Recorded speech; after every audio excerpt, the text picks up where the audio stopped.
tough times out in the marketplace. Some people are making money, but global markets are pressured and businesses are under stress.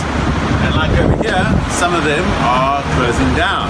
What happens in these really tough times, and it's unfortunate for staff and for customers combined, is that you need to be able to manage this process respectfully and carefully.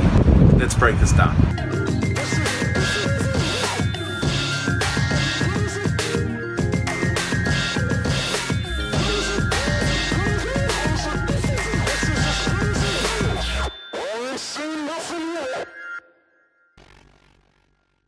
Alright, so I'm on my way back from town, and there's three main cases that I've been exposed to over the last couple of weeks.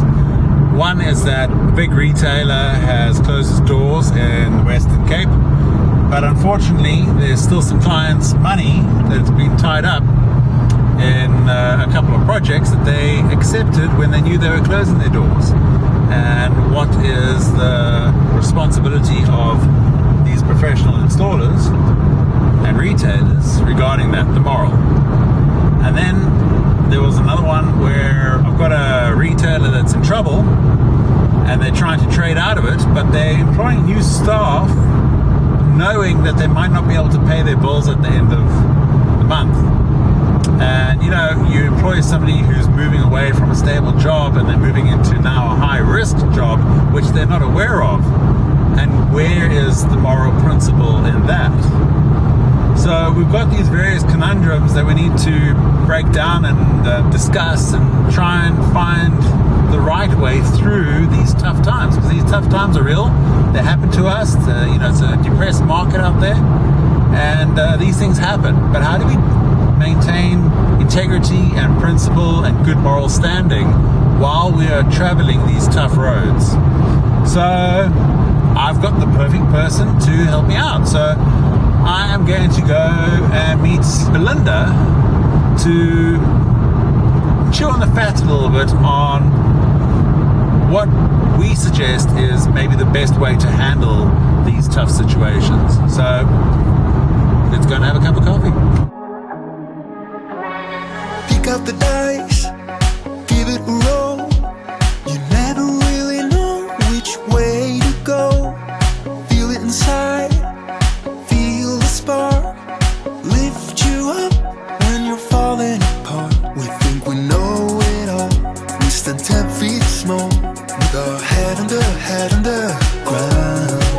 I think I've seen it all, that I've come so far, but it just got me high till I broke down. Does somebody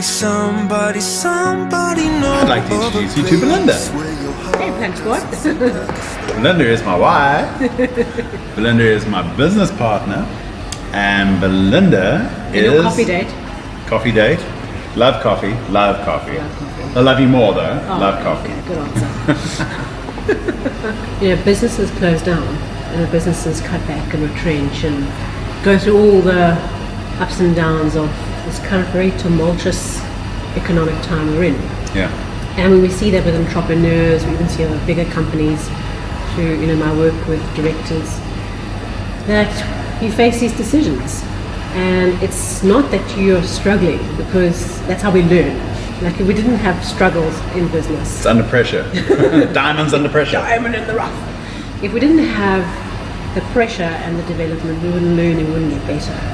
But it's how we deal with the change. Yeah. How do we manage the change? I think that's what I'm asking. Is Is like, how do we manage this change from an employee perspective through to a business owner? You know, sometimes you get it wrong, okay, and you need to close your doors, or you're going to have to start over, or whatever the story is. But how do we do that? That is business principle and practice in one hand. Like, there's certain things that you can do, and you're well within the laws of the land. But there's another thing with regards to your internal moral compass. And how do we balance these two within our experience? I mean, one thing I think is your moral compass is driven by your value system. Yeah. So if you don't care about employees or environment, Like moral compass, schmoral compass makes no difference, because your internal value system is I'm here to get and take, and I'm here to create and contribute. Yeah. There's not much you can do about someone who's in that mindset. Like that's the way you see the world, and it might create harm for other people, but that is your compass. You know? Yeah, well, that's you got to answer to your maker. You've got to sleep at night, and you've got to deal. At some point, you've got to deal with the choices that you make and take responsibilities for those choices. If we had to give our viewers like some practical steps on how to manage a negative process, this is like obviously not an ideal situation. For sure. Do you have any other good ideas or suggestions on how to actually manage that process? I think the most important is that when you're in that place, you feel like you've run out of options. You're in alone. a corner. You're alone. You're in a corner. You've run out of options, and you steer in the headlights. Yeah. What you have to do is you have to reach out for help. You have to be willing to accept that you need help, and you need to accept that there are always more options than you think there are. Yeah. But who do you reach out to? Because like it's embarrassing, or it's like the ego, you know. It's just take that step. Just take that one step where you speak to someone you trust and you say, I need your help. I need you to talk to me. I need you to listen. I need you to give me some guidance. Just take someone that you respect. Take someone that you feel like you've got your back, and just start the conversation. Because a problem shared is a problem halved. The minute you start to talk about it and share it, doesn't have to be public. You start to alleviate some of the internal pressure. So that's, I would say, is find someone you can talk to, who can support you. Yeah. Suppliers. My experience, having been on both sides of the equation, is that a supplier, if you make a commitment to make a small monthly payment, and you honor that commitment, is far, far, far in excess of just avoiding the issue. Yeah. Not answering the calls, not answering emails, hanging up. Avoiding the kill the call Yeah. kind of thing. Rather say to them, I can do $100 a month. $100, that's not antelope, that's the South African rand. Not Springboks, $100 a month, and I can do that for a period of 4 months while I trade out of this situation. So it's make agreements and arrangements. So you're still going to be buying product from the suppliers, but you'll do it on a cash basis, and then you'll be making payments towards the outstanding. And if you come to the agreement, they would much rather see a little bit coming into their account and you be successful and continue to be a customer. Because you'll be a much more loyal customer. That's a good point. That's a good point. They'd much rather see that than a gap, not hearing from you for 6 months, and you settle their account. Yeah. Handing the business, handing their account over and totally losing a good customer. That's a negative on a negative. I can totally see that. They will support you. You want to keep that guy going. The other thing you can do is, if you are struggling to put money into the stash account, because that's usually the problem. The client pays a deposit, and you don't put it into a stash account that you don't touch. You put it into your current account, and then you spend it. Right? Engage a lawyer, and get the lawyer to set up a trust account. So not a trust company, a special like the lawyers and the real estate agents use. Yes. With like an account where money goes in, and they only have access to that account. And so use that structure. If you're struggling, the discipline of not tapping onto the stash is use a structure that you can't touch. I know, because in your mind you'll always like say, oh, but it's I'll put it back. I'll put it back, and it's to keep the business running. It's for petrol or it's for whatever, but it gets swallowed up in all those small little increments, and then the next minute you look, it's gone, and you can't pay for the actual stock the client has paid the deposit on. Then you're trying to use the next client's deposit. And that's it's the rolling of accounts. Totally. So that's the one thing. The other thing is obviously your employees are critical. They are going to get you through this. Yeah. So this is where you really pull rats. out all the stops. Yeah. Being honest and open and engaging and getting them on the journey with you, because it's in their best interest that you get through this hump, right? And part of that is understanding your behavior in the context of the employees. So in other words, if you're threatening to retrench people, and you're facing the big retrenchment decision, which often is what you should be doing because you have too many staff and you don't want to say goodbye to all the kind of the carry-ons. Is then what is your behavior in the context of that? What are you spending money on? What is your lifestyle? Does your behavior match what you're expecting your employees to do to come to the party? And if there's a disparity, put an issue, because all that's going to happen is the very group of people that you rely on to get you through this will be the people that take you down. And you're going to think about yourself to learn as a leader.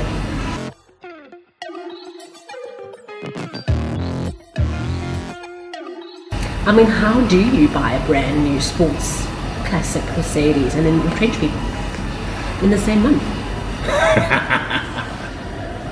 These are questions we need to ask. Yeah, so For which there are no easy answers. How can the owner have a fancy sports car, meanwhile there are retrenchments going about And pay cuts. and pay cuts due to cash flow issues? Like, it just boggles the mind. That does boggle the mind. That does boggle the mind.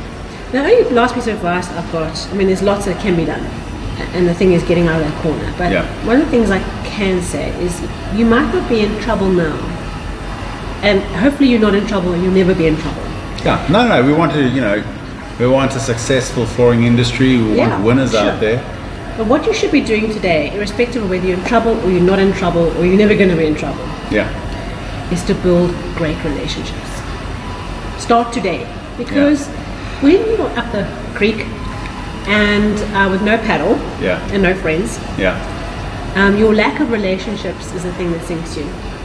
And if Yeah. you build relationships, if you invest in people, in your team, in your suppliers, in your plank network, squad. your squad, if you invest in the team around you, yes, and you have a coach, and you just build your personal network of people who adore you and will do anything for you. Yeah. Because you are awesome. If you do that, those are the people that hold you in a time of crisis. And very often we're too busy. We don't invest the time, or we don't see it's important because we're trying to take. Actually, you have to make a deposit before you can make a withdrawal. My friend always said that. Ooh. And so very often we just want to withdraw this endless bank of cash and take. Yeah. But what are we giving back? What are we giving back? Okay, so lastly, I just want to, for that employee that is stuck in this kind of situation. We've spoken a lot about the business owner and their business and moral responsibility, but what happens if you're just an employee and you're stuck in this situation and it's just going south and just, sometimes it's like maybe a slightly stressed job market. There's not something easy to jump across to. There's also a huge sense of loyalty to your team. How do we manage these situations? Because it's stressful out there. It is. And there are lots of people across multiple industries who are sitting in that predicament. Yeah. Either having been retrenched or sitting with the fear of any moment it's going to happen, or how am I going to feed my family. Yeah. There are people out there, and I think what's important is firstly run for your life. No, just kidding. You have to invest in yourself. So, Numero uno. it's not about being selfish, Yeah. but as a person who has a work history, who has a career, you have to invest in lifting your game. And you can't say, well, I haven't invested in lifting my game and it's the company's fault that I'm unemployable. Actually, you've got to, throughout your career, even if a company isn't providing you with training or support, you've got to put in the hours to lift your game. And so if you're doing that, what that means is that if you're ever in that situation, You're a sought after commodity. you've built up your value. You built up your value, you've built up your network, Yes, your relationships. and therefore you're at the top of the list of somebody else's wish list. And it's a terrible place to be in because it's a little slavery-like.